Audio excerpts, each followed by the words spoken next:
Like this idea of the war on drugs, which is going to be like 60 years of war on drugs, is the most unsuccessful war I have seen. Like 60 years of millions of dollars flowing into Colombia because Colombia produces 80% of the cocaine in the world. And what has that world achieved? Nothing. Nothing at all.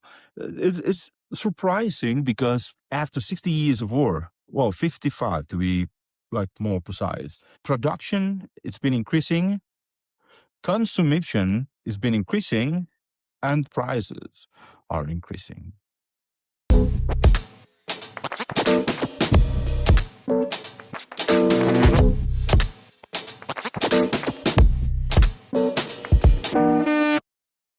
Welcome back, everybody, to a new episode of Eyeshot 50mm.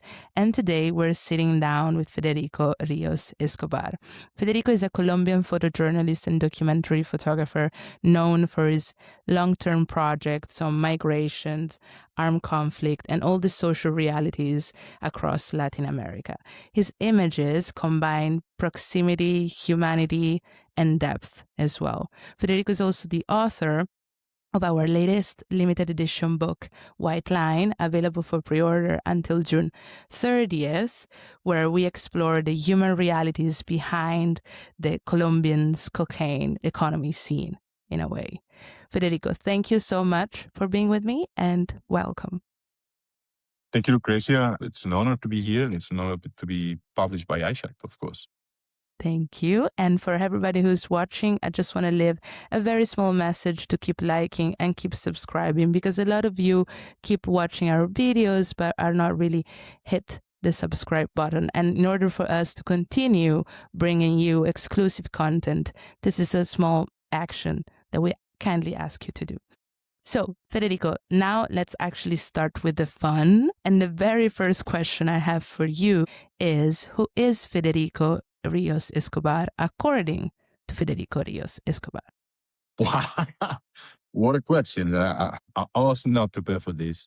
I don't know. It's not easy to answer something like that, you know. I think I'm just like one more photographer. One more. That's, yeah, I think that's how I would describe myself, you know, like one more. I think there was, in the past, this idea, like well-known idea that a photographer has to be one of a kind, you know, the single, the best, the more, whatever it is, you know, like this idea of being a top photographer. And I think that's coming to an end somehow. It doesn't matter for me that much to be the one and only nothing. I'm just one more. And when I say I'm one more, I'm not trying to diminish how I see myself. I mean, I'm proud of myself. I'm proud of who I am, and I'm proud of my work. But I don't see my photographic work as something essential or more special or unique, because I think unicity, I think that aura of something that has to be unique is a matter of the past. When I think about photographers 20, 30, 50 years ago, photographers were like these expeditionaries who were able to go to different places, take pictures, and bring us a glimpse of the world we had never seen before. And things that people were not going to be able to see in their entire life. But not anymore. We're flooded with images. There are images of everywhere, every time. You know, it's like you have a device in your hand and you can just click. And once you click, you can see everything you want. The other side of the world, the beauty, the wars, the horror, everything that it's in your pocket. And everybody also has a camera in their pockets. Everybody can take a picture. Everybody, just everybody. So who am I? I'm one more photographer. I like that. Because what I think the value of my work is not that it's unique. It is that it's my perspective, and that can contribute to a bigger and collective conversations I want to dive into this topic that you're discussing right now a little bit later because I have a couple of questions that I'm sure you will be very prompt in the answer. But what I want to connect at this point is that, and correct me if I'm wrong, of course, you became a photographer in the Amazon, and I've read that your father seems to have had an early role in this. Could you tell me a little bit about this and what have you learned in that period and sharing it with the audience? My father was a very adventure guy, and when I asked him to go to the Amazon jungle, he decided, yes, we're going to the Amazon jungle. And that was like 86, 87, maybe 1987. I'm talking about. It's like, yeah, yes, I'm that old. I was 7, maybe 8, and I was in the jungle, walking around the jungle with a camera in my hands with my father. And back then, the Amazon jungle was not as touristic as it is today.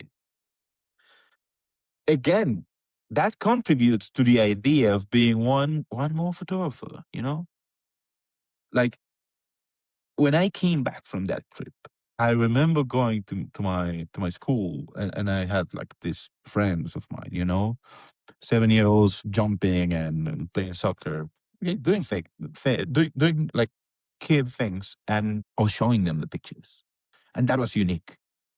That was unique. It's not unique anymore. If you Google Colombian Amazon jungle photos, the list of photographers who have been there is huge. There are good photographs. Going back to your question, my father took me to those places, to the Amazon jungle, rivers, to fish for a weekend or a week, living in a camping tent, walking, mountains and jungles. And that creates something on. And I start understanding the jungle. I start living in the jungle, and I start learning how to behave in a place like that. Learning how to settle a tent or a fire, and also understanding somehow like the sunburn, the mosquitoes, but enjoying and appreciating the beauty of these kind of places. And looking back, who really shaped your way of seeing, your way of doing photographers?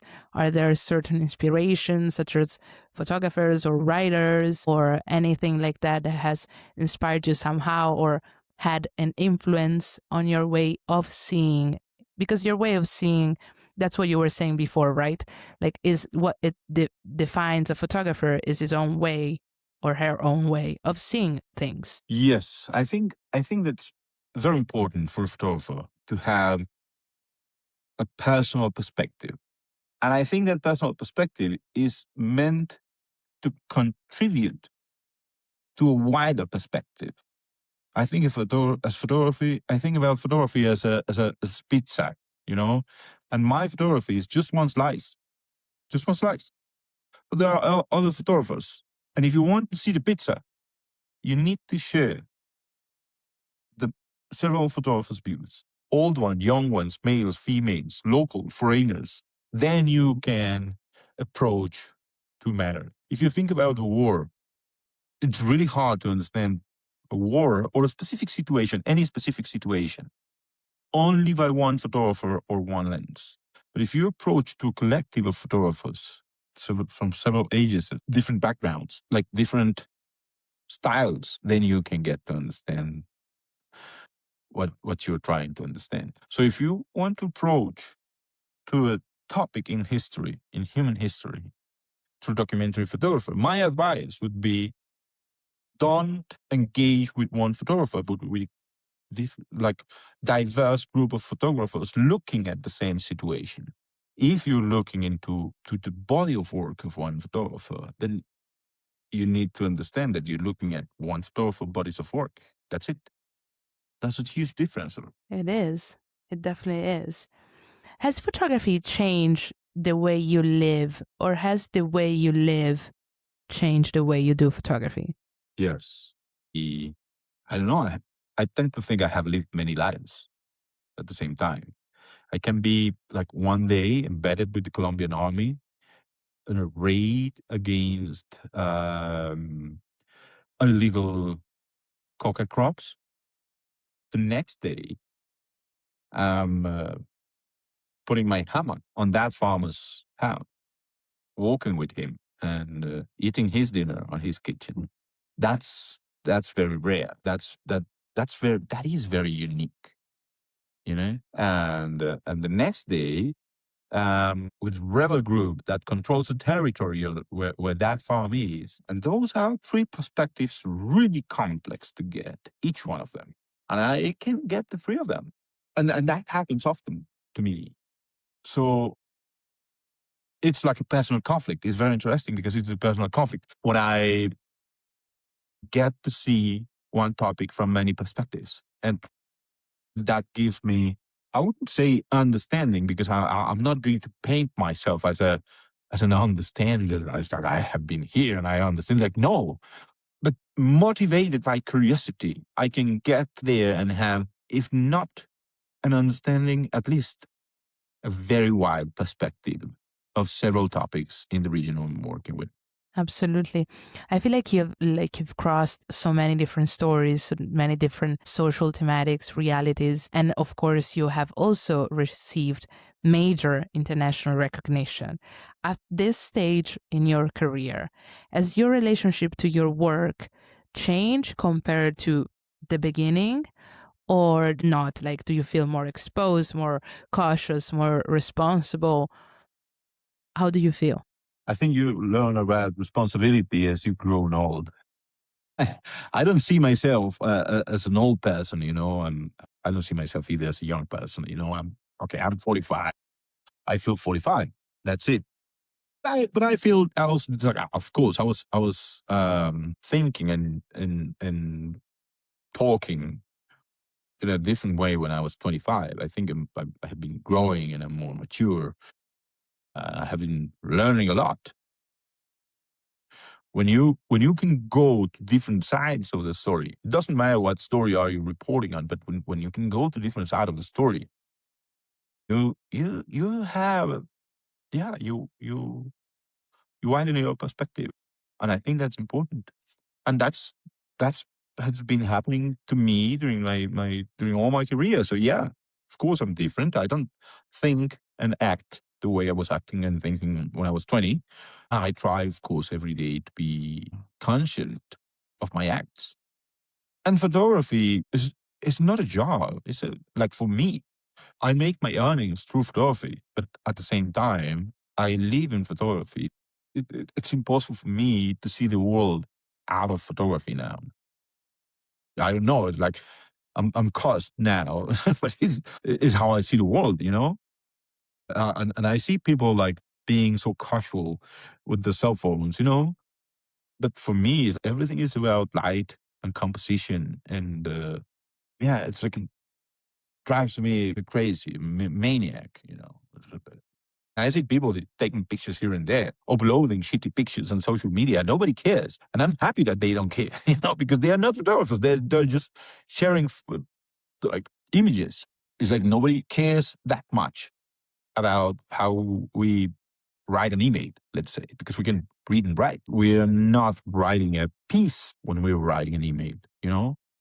But for me, it's like taking a picture of a friend of mine, taking a picture of my family even something like that is a big compromise. So yeah, I think photography have shaped who am I now.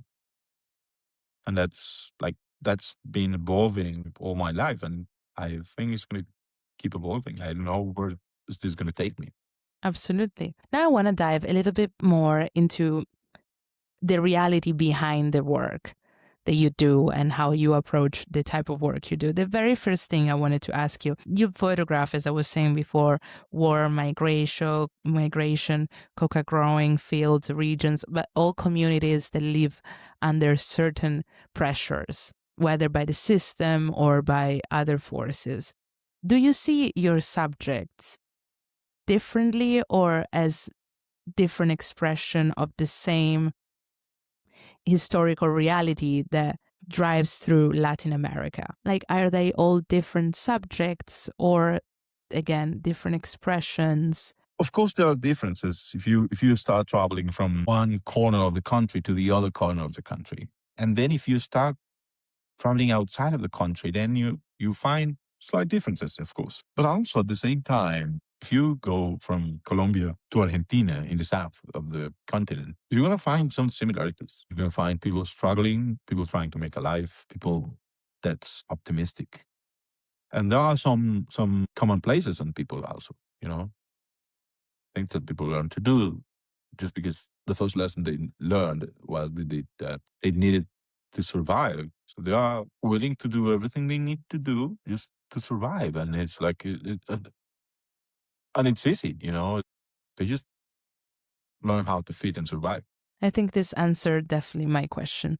The other thing I would love to dive deeper, which is a very interesting aspect, at least for me, of a documentary photographer or a photojournalist in that sense. There's often this romantic image of the photographer traveling the world, as you maybe also were mentioning before, witnessing history, seeing all these places.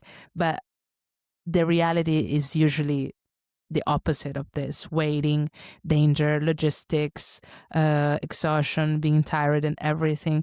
What does this work actually feels like from the inside? That's a very interesting paradox. It's a very interesting paradox. I get to meet so many people that is sometimes it's hard for me to remember names and faces.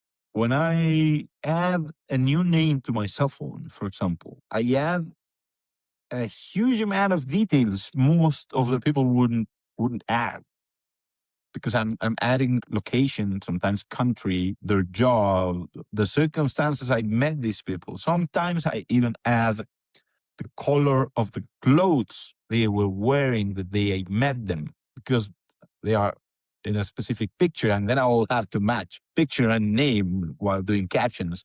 Otherwise, they will be lost. So there's a long list of this romanticized version of a photographer working for international media. And of course, I have seen beautiful sunsets from a window plane or from the top of a mountain. I was on this beautiful creek about 20 days, 25 days ago.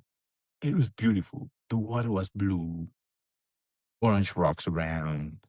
It has this waterfall, so like a small waterfall, pristine jungle around. And I was like, I was amazed because it was a beautiful place. I was there because I was embedded with an illegal armed group. I posted pictures of this creek on my social media, only the creek. And the people was driving crazy, like, hey, where's that? It's beautiful. How can I go there? Let's go there. And I was like, no. Don't come. Yeah, it's interesting because I have been to places nobody else could go there if they are not part in the Colombian armed conflict, for example. I have put my life in danger, of course, many times. Many other people have done that.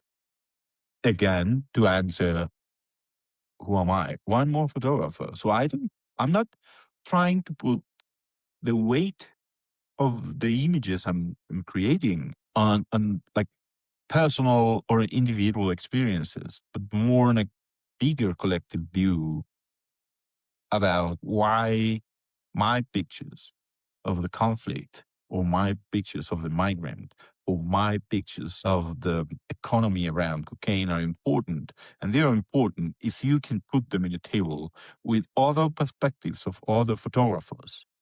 And that would create an understanding of the moment of history. So, just to put that in perspective, Colombia is the number one producer of cocaine in the world. There are only two more countries in the world producing cocaine, which are Bolivia and Peru. It's a very small fraction of the world. And Colombia produces about 70, maybe 80% of the cocaine in the world, which is like, okay, cocaine is being done here. But I'm not the only one looking at that. Many other photographers have done. And that doesn't, the only thing I can think about when I think about other photographers approaching the same subject before me is, am I going to add an extra layer to this conversation? Am I going to add my perspective to this conversation? Because this is happening and it's happening now. So I think it's important to keep the conversation about it. I think it's important to keep understanding how Colombia is producing 80% of the cocaine in the world. And there's not even one country in the world that allows the recreational use of cocaine. So how is this happening? How is this like $1 million economy fueling an internal conflict? And how is these people living? And then I think about many other photographers working on the same subject from many other perspectives of photographers focusing on the final consumers in the streets of the United States. There are photographers working more with the Colombian armed groups or with the army or with the farmers. There's a beautiful book recently released, and no, I don't remember the name of the author. It's a Colombian woman, and she made a book about the plant itself. It's a scientific book, something between art and science. And her book is just about the plant, varieties, how it grows, components, how it's used in medicine. It's an amazing book. So I don't see my work threatened because other photographers have approached to the same subject. But I see the conversation growing and becoming louder. And I see us, a group of photographers, focusing on something that we think is important because it's marking our days. It's a turning point of our present. So I think creating photography around it, which is like visual memory of humankind, is important. And then I go back there. Yeah, that's the thing. That's the thing about documentary photography and photojournalism. Like when you work in extreme situations, right? Like you've crossed the Darien Gap multiple times and shooting migrations. You've been in the Amazon and everything. Do you ever feel torn between being present as a human and being present as a photographer in those kind of extreme moments, situations? Not all the time, but there must have been moments of this kind. No, it's super easy. It's super easy. Like 99.9 of the moments I'm a photographer. I would left my camera behind if somebody's life is in danger and there's something I can do. If there's something I can do, Sure. If not, and this is not easy to say publicly, but if there's nothing I can do, maybe I'll shot that picture. Interesting. Yeah. And how do you feel about it? I feel good about it. I see myself as a photographer. I think it's important to do photography. I documented the Darien Gap for 5 years, 2021 to 2025. I documented the suffering, the pain, the effort of many people. About 1 million people crossed the jungle between Colombia and Panama because crossing the jungle was the only option to make it there. There was a lot of people who died trying to do that crossing. And I was photographing these people suffering. I was photographing these people having the hardest day in life. I photographed families in tears because they had nothing to eat. And I was asking myself, how can I photograph people suffering like this? But now I think my photographs, together with many other photographers who photographed Darien Gap, are a visual memory of something that happened. And now nobody can deny it. That migration between South America and North America, crossing the Darien Gap, happened, and 1 million people risked their life walking on the mud for days trying to reach the United States. And it's the same when I see photographers and photographs out of my region, places where I haven't worked. When I see the European photographers that have documented the migration in the Mediterranean Sea, I don't see one author. I see a collective voice keeping the miserable memory of humankind. But I think it's important to have that kind of memory. Absolutely so. Not to go back and have fun or joy, but to remember what have we as humankind has humankind done in the past? And reflect on that. Yes, absolutely. That's the thing. As you said before, it's a visual memory for reflection. And in many cases, also for reformations.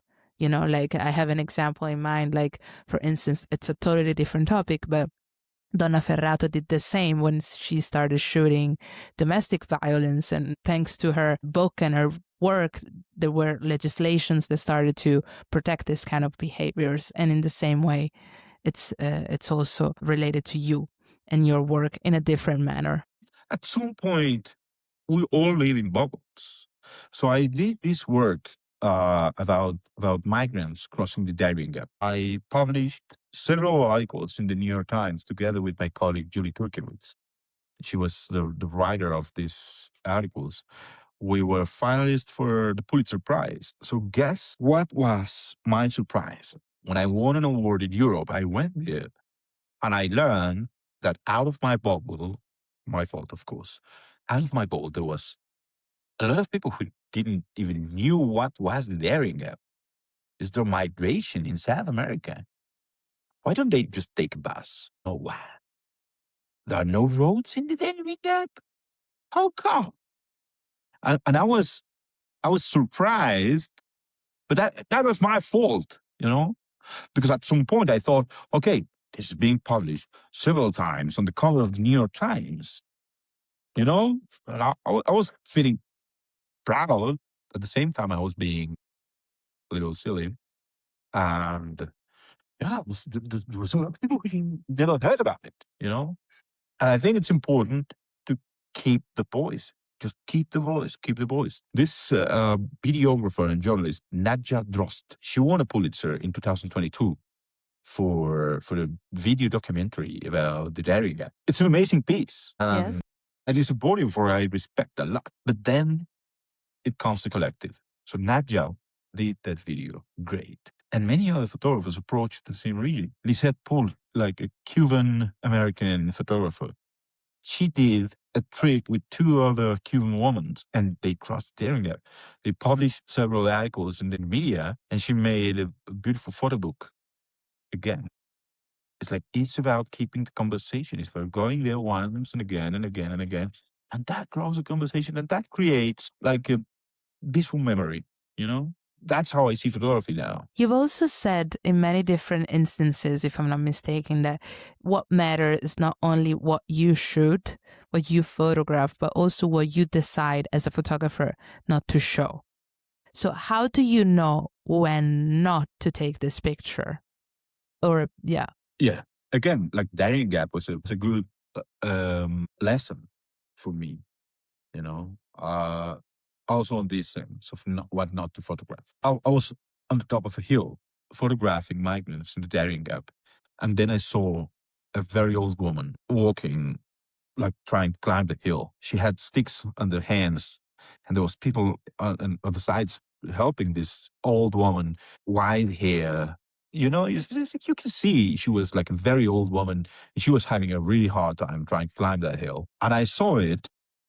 And what I thought as a photographer was like, okay, this is a very interesting scene. And this is going to help me tell people how hard it is and how even old people is traveling the world and risking their lives. And then I shot, I don't know how many pictures of this. And she crossed next to me. She was not able to talk because she was exhausted at the very limit of her energy. The people who was helping her sat her down for her to recover the breath. She was sweating. It was a really painful scene to see.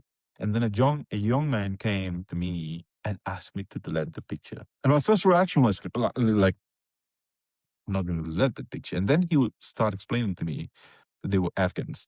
They have flee violence and persecution in Afghanistan. That they have crossed all South America from Brazil to Colombia, and they were crossing the Darien Gap. And if I published that old woman picture, that would be a disgrace for that woman and her family, because she was not covering her face. Of course, like we're talking about the heat and the humidity of the tropical jungle. after several days of walking. This woman was sweating. And of course, she was not wearing anything. According to their religion, that would be a disgrace for her family. And then okay, what I put on the scale was easy. It's like, I don't know this woman, don't know her family. The chances of seeing this woman again are basically zero. The chances of me having a conversation with the family of this woman back in Afghanistan or in the United States are zero. So I was not doing it for anybody, but for me, Then I had to put also in that same scale, like, am I going to go over somebody's dignity for a picture that I think it's important in telling? And then I delete the pictures. I walk out of there. I talked to my editors at the New York Times and I told them there are groups of Afghans crossing the jungle. I need more time to go and talk to these Afghans and have some of them agree on me taking their pictures. They give me the time. I go there. I find some Afghans who were also fleeing, who were also having that hard time. And I just put time and energy on having a conversation with these people. And then some of them agree. And I don't have the pictures of that boat. I don't have them anymore. I do have pictures of Afghan people crossing the Darien Gap. And we have published several pieces in the New York Times. And they're also part of my photo book. But in a situation where they agree to be there, where they agree to be photographed, it's not that easy. And again, this is not like a must for photography. That has become a must for me. But I'm not trying to teach anybody how to do their own photography or telling like all the photographers how to do their job. It's a personal equation. Absolutely. In the Darien Gap, again, just to give you like a couple more examples, the crossing of the jungle takes 5, 7, sometimes 10 days. There are no bathrooms. It's jungle, just jungle. I don't need to take pictures of people in situations like that. I don't need to. I mean, I can take another kind of picture that tells how hard it is and how difficult the conditions are without ripping them off of what's left of their dignity in an image. Yes. So true. Your work on Darien is particularly interesting also because I feel like among other photographers, of course, but it became one of the defining visual testimonies of that passage, right? So my question for you is, what do you think most images of migration still fail to show then today? That you feel like instead, maybe not just you, but like a collective of photographers, because it's a very, as we have been saying so far, difficult topic, what to portray, what not to portray. Okay, so for example, I photographed many migrants crossing the Darien Gap, but that was not the final destination for them.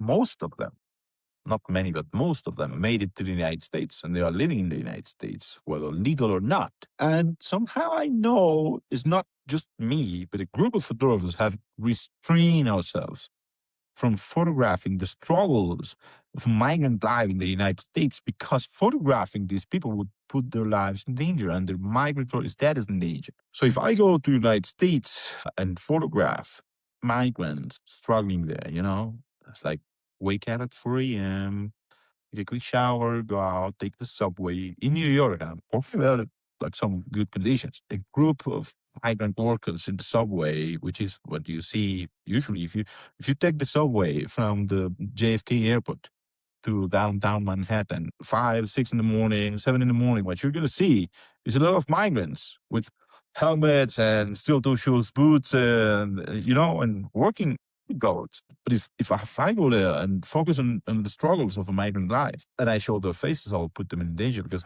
many of them, they don't have like documents to live freely in the United States. So I think that I hope somebody's doing those photographs, that work. And I hope somebody shows us that in the future at some point. If maybe it's not a work to be done and published the same day. You're talking about Donna Ferrato, of course. Guess if she developed and printed her pictures every day and go back to that father, that would be the end of that series. So I think it's like there are different layers, different timings to shot and publish. And there's also like many ways to publish. So I think it's just important to keep the conversation and important that photographers keep their eyes on things that they consider matter. Interesting. And how do you know as a photojournalist in terms of like method, approach, researching before going to a place? How do you know when there's something real in a situation that you're like, okay, this is the place where I can shoot and I can get something out of it and share it then afterwards? Because I feel like much of the time, not much, but like a big part of a photojournalist time is also researching, understanding where access as well. Access is a big issue. And it's not easy to get access, especially in certain situations. Photography has changed a lot in the recent years. Like access. People don't want access anymore because every day people is much more aware about what photography can do, about the power of photography. So that have changed. How people see themselves have changed a lot. People want to be beautiful. They want to be beautiful in pictures. So people, it doesn't matter the condition. People is demanding to be beautiful in the picture. If they don't see themselves beautiful, if they don't see themselves the way they want to see themselves, I'm not going to advise you. Of course, I think like there's a lot of standing in photography, stand there and watch and wait for the perfect moment or the perfect light or the perfect whatever it is that resonates in your heart. But it's like if you're really interested into something, then there's a moment when you feel, okay, like this is what resonates. And then you shot. But it's just an instant. It's just instinct. Yeah, interesting. And also, one thing that I always find interesting as well, and I feel like it's something that a lot of people would like to know, is that in places like the ones you have been, I feel like equipment stops being a fetish and becomes kind of like a survival decision. So what do you actually bring with you and what do you leave behind that you feel it's not necessarily useful for your type of photography or the way you do photography? Let's say it like that. I carry a heavy bag. Most of the time I have two cameras and a drone with me. That's kind of basic. And sometimes I have like a Polaroid or a 35mm camera with film. But yeah, it's a heavy equipment. Like most of my work is photojournalism. So I need to be like ready, prepared for most of the things. Sometimes I'm shooting video with my cell phone, flying the drone and using both of my cameras at the same time. It looks like a circus. Yeah. I bet you. I try to shoot with primes because that slows me down. And also that gives me like good quality in my images. I'm demanding on the quality of my equipment. Good shoes.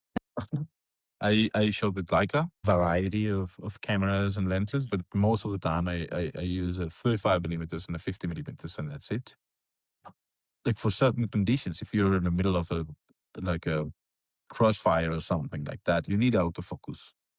And then I switched to 28 to 70 with autofocus. But if I can go slow with manual focus, manual aperture, I'll choose that. Instead. Interesting. I feel like your work is emotionally intense, of course, but it never really feels, at least for me, visually hysterical, if that makes sense.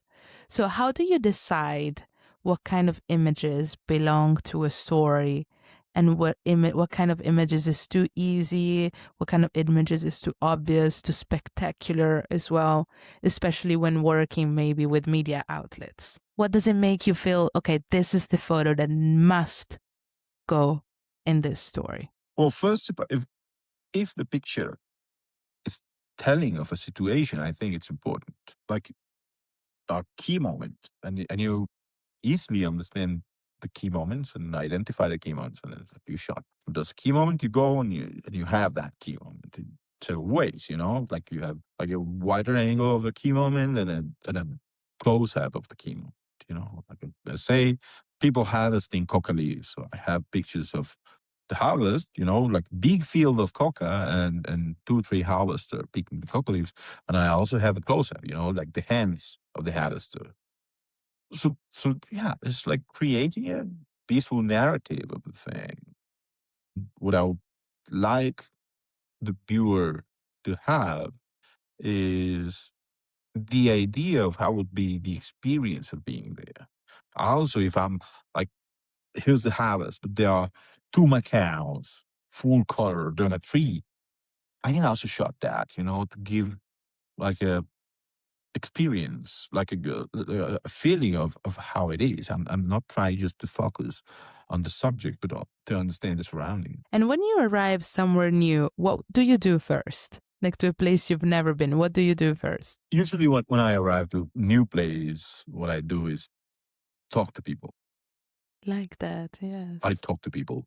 Yeah, most of the time I go and talk to people. I try to have my cameras around my neck because even before talking to people, having cameras around my neck is it's an introduction. Yeah, people don't need to ask me, "Are you a photographer?" It's like, okay, that's obvious. I have two cameras hanging from my neck. What are you expecting me to be? And that's easy because it's like, yeah, I go to a new place. I have my cameras here on my neck, so I just need to open the door a little bit, and hi, how are you? Allows people to talk to me and start asking me questions. And I like that first, Are you a photographer? Yes. Well, that's the obvious. And why are you here?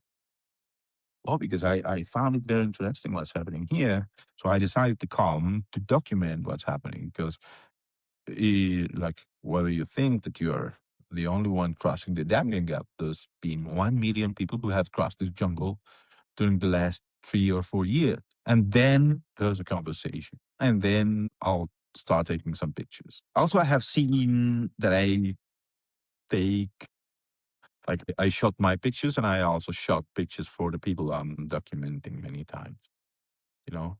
Sometimes like, can you send me that picture? Can you share that picture with me? Can you, or they have somebody or they just want to pose like this.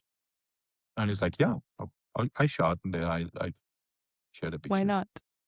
So are you someone who waits or someone that moves until something clicks?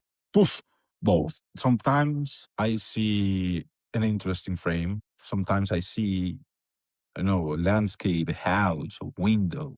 And I can wait for things to happen in that space. But some of the times it's just like reaction. I have thought about photography that way. I think like documentary photography most of the time is like a jam session. I have an instrument. I know how to use it, but this is not a concert. This is not a piece I have practiced. This has to be spontaneous. This has to be, Improvisation. yeah.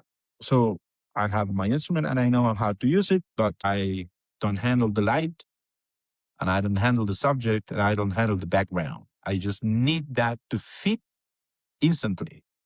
As a jam musician who plays whatever, the trumpet or the guitar or the bass or the battery, they just go along with the group. And I try to go along with the situation, whatever it is. Very, very interesting. Now I want to actually finally, in a way, talk about White Line, which is again the limited edition book we're doing together. And I feel like White Line feels crucial because it really moves beyond the cliches of a drug trade and looks at the human structure behind it in different ways. So what made you want to photograph this reality now? So I have photographs of, I don't know, maybe 10 years, maybe a little more in white line, because that's part of the reality of my country.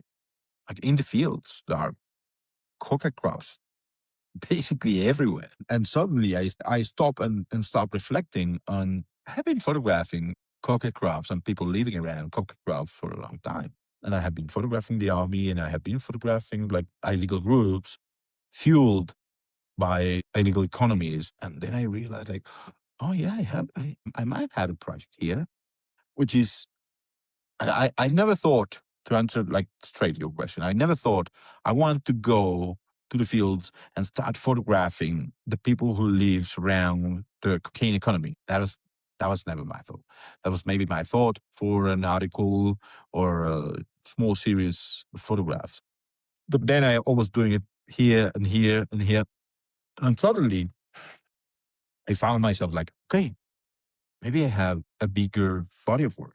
And I look at it and I was just like, yes, maybe it's time to publish something like this. Maybe what I have can give an audience a wide perspective of how the people growing coca crops lives. The same, like using the same surprise I had when I went to Europe and I learned that there was a lot of people there who didn't knew anything about the Darien Gap or migration in South America. I thought, okay, like maybe this is becoming too natural for me. But maybe there's a lot of people who doesn't have a clue about how these people live. It's not how much money are they earning, you know? Because it sounds like a very lucrative economy. And it's far from that. These are poor farmers living in really harsh conditions. No energy, no running water, no sewage, no schools, no other options in many of the places. So basically, it's poverty, Yes, absolutely. danger, the conflict of living in the edge of legality, which means a little group's pressuring you in one side and the authorities in the country and the laws putting pressure on you on the other side.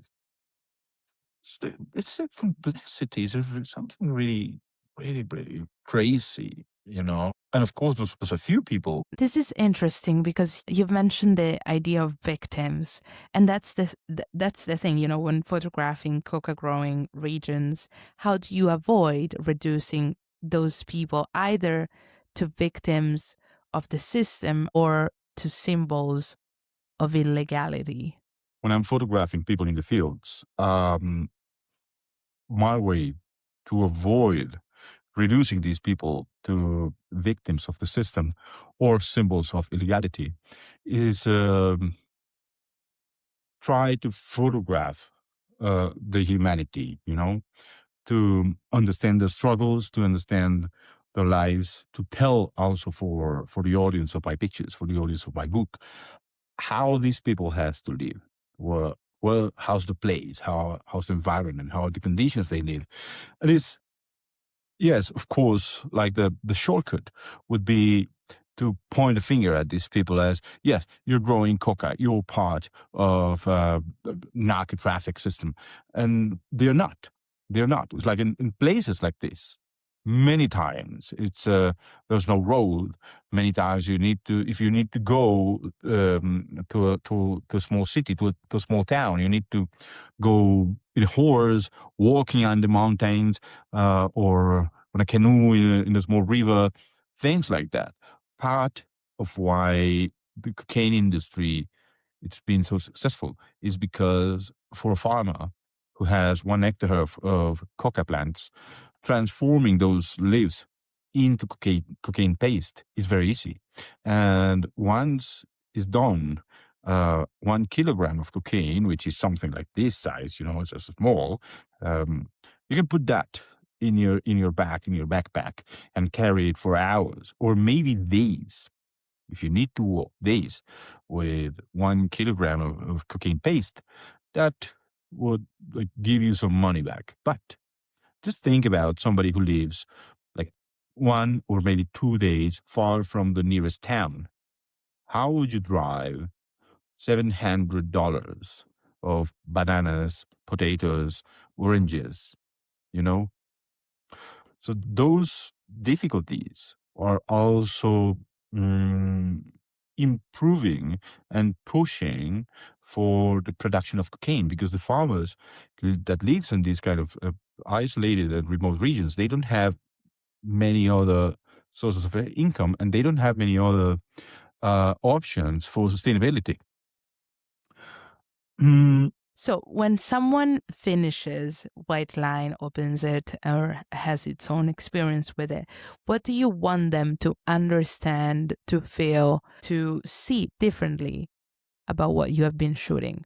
my expectation to happen with people after they see and read my photo book White Line is not to think about this as a unique body of work, but a dialogue amongst many other books and many other works and many even other languages. It's like I'm doing this for the book. There are like textbooks, there are like podcast, audio, many other languages referring to the same subject. My expectation is once they can have a wider view of the situation, they can understand how these people lives and how hard is their life. But at the same time, and this is one of the most important things for me, is how hypocrite this war has been. Like this idea of the war on drugs, which is going to be like 60 years of war on drugs, is the most unsuccessful war I have seen. Like 60 years of millions of dollars flowing into Colombia because Colombia produces 80% of the cocaine in the world. And what has that world achieved? Nothing. Nothing at all. It's surprising because after 60 years of war, well, 55 to be like more precise, production, it's been increasing, consumption has been increasing, and prices are increasing. Of course, there are contractors getting rich because this is a war. So contractors are selling weapons, machinery, programs, you know, like any kind of way to make money, they're finding the way to make money. And there's people in the base of the pyramid, on the first line of production, that lives in the most remote places of the country, that faces the higher dangers because of cocaine production, pays the higher prices because they are the ones attacked by everyone who's fighting the war on drugs, and they are just earning coins. It's just small coins. Like these farmers, they don't have new shoes. They don't have fancy houses. They don't even have cars. They can't put their kids into a decent school. They live in the rurality of the country, in a complex situation, almost abandoned by the country themselves. So what I would like the people to see after reading this book is how hard is the life of people who's producing this, and how nonsense is this idea of the war on drugs. Absolutely. I want to just to moving towards the conclusion of the interview, I want to first ask you something very connecting to this also, because is the hardest part for you as a photographer making the work, editing the work, being seen, or staying in the game long enough? Photography is not an easy business, not here in Colombia, not anywhere else in the world. The industry has been collapsing. It's really hard. It's not easy to get published. It's not easy to make a life from here. It's not easy to have like a decent income. Staying in the business is really hard. Also, editing is like if you like deciding pictures that are not going in the book into the book is really hard because at some point, like as a photographer, you love all the pictures. You want the pictures, and every picture is an anecdote. Every picture tells something different. But sometimes, and this is the work of the editor, sometimes like 2 or 3 pictures are telling the same story. But as a photographer, you love them all. You want to keep them all. And then is when the evil editor comes in and tells you, no, this is not going to be part of a book. And well, if you trust your editor, you need to trust they are doing the best for you and the best for the book. So it's hard. It's hard. Yeah. On one side you take, on the other side you give. It's definitely a mix of both. Is there something in contemporary photojournalism that is being rewarded too much right now, and something that instead is still undervalued in the genre itself? Yes, I think if you go to South, I mean, if you go to Africa and Latin America, like the audience is going to be amazed. I have seen amazing work being produced in both Africa and South America by young people and also established people, like adult photographers. I mean, but we have a complex situation in the global South, and it's like in Africa, in Latin America, We don't have newspapers, we don't have magazines, we don't have galleries, we don't have curators that are interested and investing in photography. So there's a lot of people out there, there's a lot of photographers telling important stories, doing strong works, having like strong pictures. And there's no industry here. And that's a problem. That's a huge problem. Because it's really hard to get your photograph out for an audience. It's really hard to create an audience. And it becomes even harder when you're trying to survive from this. It's like there's no people collecting photography, buying photography, paying for photography. Magazines and newspapers are not publishing good quality photography and paying for it. So it's all like the worst case scenario for photography in South America and Africa, because it's like when you don't have a place to show. And that's also a reason why photographers from South America and photographers from Africa are trying to find a path to the market in Europe and the United States, because there's no market here, there's no industry here. You don't see often galleries showing photography. You don't see media showing photography and giving photography the place it deserves. So yes, it's really hard. I can mention like, I don't know, I would say hundreds of undervalued photographers that for my consideration, the people should see, the people should take a look at their work. And I think like there are some spaces when you can find some of the photographers from South America, but there's a lot of people who's struggling with that. So there's of course language barrier. My English is quite broken, but I know that for some of my colleagues it's even harder because they don't have, like, I have a broken English. They don't have no English, like some of them, and that's a big barrier if you're trying to put yourself into the loop to have your images circulating. But yes, I can mention hundreds and hundreds of photographers. I don't want to start like naming names, because if I start, then the list would be like days of me talking to the camera, or then I would make the mistake to miss some names that are important and they are not coming to my head right now. But yes, I think like Latin American and African photography, it's a huge movement, and there's like very important people doing very important work around here.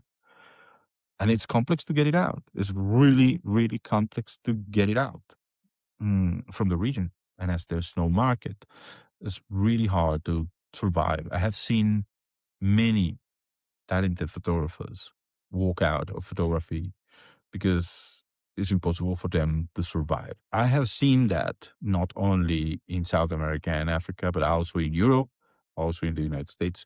Like it's happening in the world, all around the world. It's really hard to stay in the loop, to have a job, and to be at least sustainable, and that's really hard. Interesting.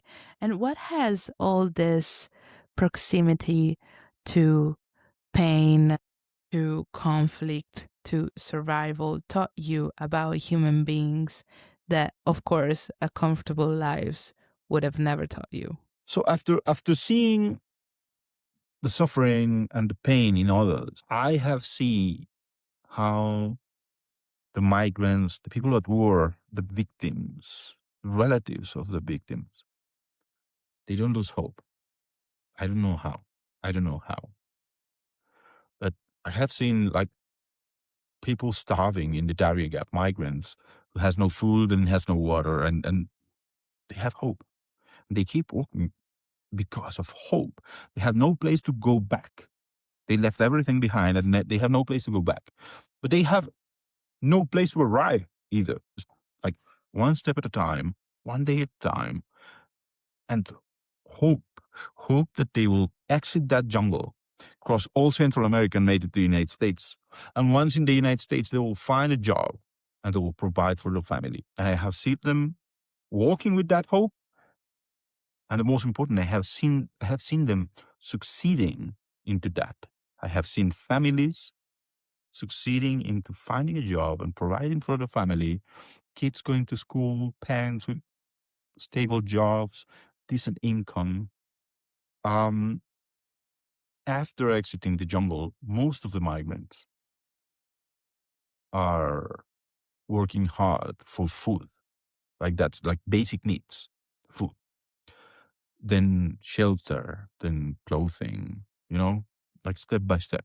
Recently, one family of migrants I photographed back in 2022 sent me a short video clip from their apartment. They're living in the United States. The father has a job, the mother has a job. The kids are both going to school. But while they were showing me the house, I started noticing some interesting things. A TV, uh, a console game, a refrigerator in the kitchen, pans in the stove.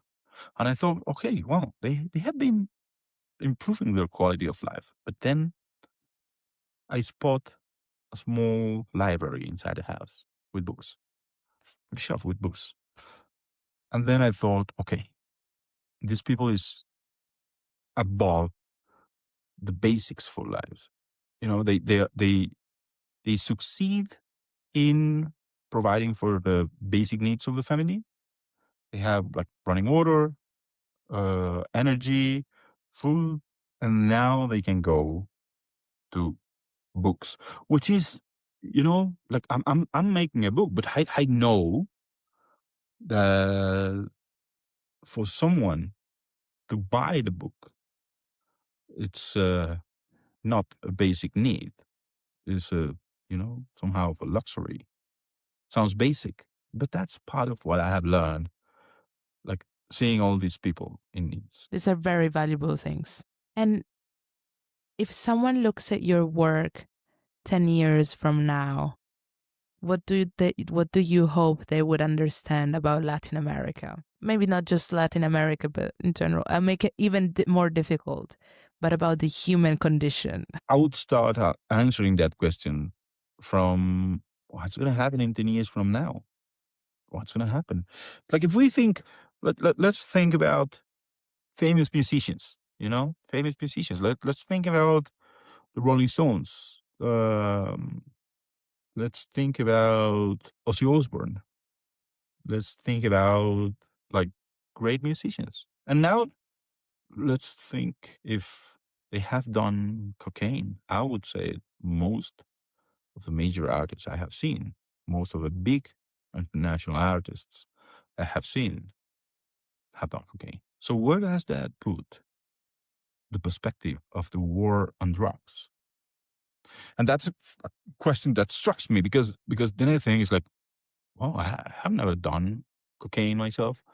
But these big names of the industry, come on, it's like, yeah, we all know they do. If we go to South American artists, it's like Charlie Garcia, Gustavo Cerati, come on, the Guns N' Roses. So there's a lot of hypocrisy and no succeed on the war on drugs. So Nixon started the war on drugs several years ago, several decades ago. It was the 67 maybe. Nothing has happened. The production of cocaine has grown. The consumption of cocaine has grown. And the price of cocaine has grown.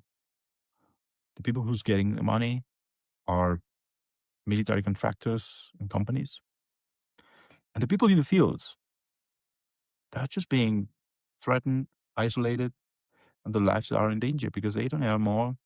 They don't get like a cut from the big business. I hope the situation of the people in the fields change. I hope the war on drugs can become something different at some point. I can easily understand that there's like a global health problem with drug consumption, and when it comes to drugs as cocaine, it's something to keep an eye on. But after 60 years of the war on drugs and nothing has changed, nothing has happened, I hope somebody can come up with a good idea to do something that really has an impact on global health. and on the populations that are risking their lives to produce this because they had no other means to survive. Love that. I think this is a perfect conclusion as well on everything we've said so far. So, Federico, I truly, truly thank you for being with me. It was a beautiful conversation. I hope you felt comfortable as much as I did with you. And for everybody who's watching again, White Line is available for pre-order until June 30th. And keep liking, keep subscribing, and keep commenting, because it was just a little click to you. It definitely means the world for us. Federico, thank you so much again. Truly, it was a very honest conversation.